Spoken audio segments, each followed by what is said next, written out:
On a le plaisir de retrouver maintenant dans ce grand journal Francis Khalifa. Bonjour à vous Francis. Bonjour Steve. Et merci d'être avec nous. Vous êtes le président du CRIF. Vous intervenez tous les mardis dans cette édition sur Radio J. Vous revenez avec nous, Francis Khalifa, sur un vote qui a beaucoup fait réagir ces derniers jours.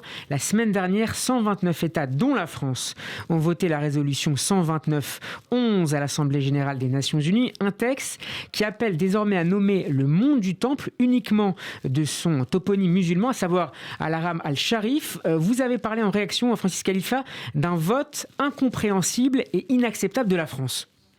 En effet, cher Steve, l'Assemblée générale de l'ONU a adopté mercredi dernier cette résolution sur Jérusalem, cette résolution qui vient nier tout lien entre le monde du Temple et le peuple juif.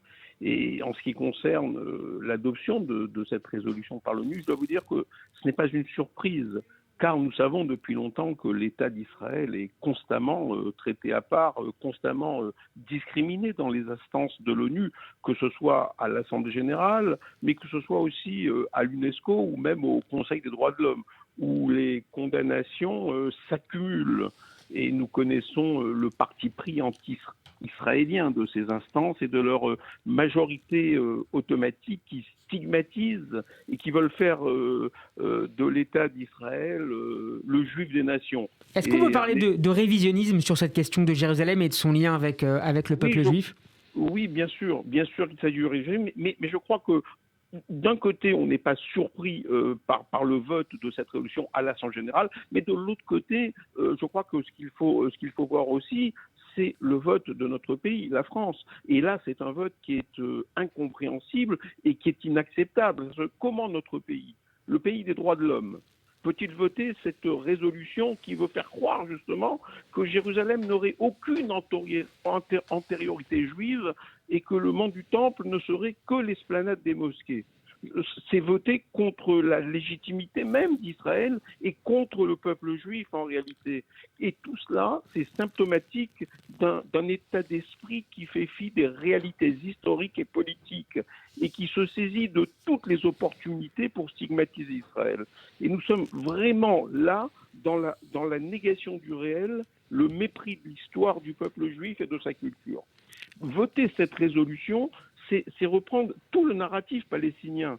Et voter une telle résolution, c'est prétendre que notre histoire est une affabulation, une imposture, une invention des Juifs pour s'approprier une terre qui ne serait pas la leur.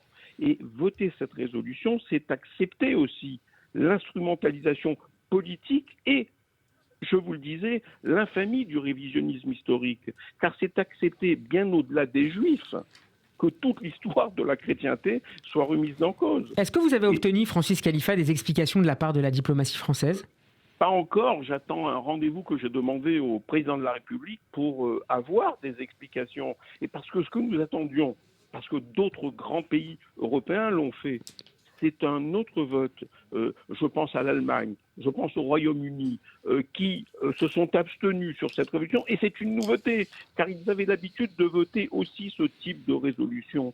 Et pourtant, là, ils se sont abstenus. Et je crois que c'est le minimum que nous pouvions attendre du pays des droits de l'homme, de notre pays, que nous pouvions attendre de la France. Merci beaucoup Francis Khalifa. Je rappelle que vous êtes le président du Conseil représentatif des institutions juives de France. Votre intervention sur ce vote, ce terrible vote à l'Assemblée générale des Nations Unies est à retrouver en podcast sur radioj.fr. Bonne semaine à vous et à mardi prochain. À la semaine prochaine.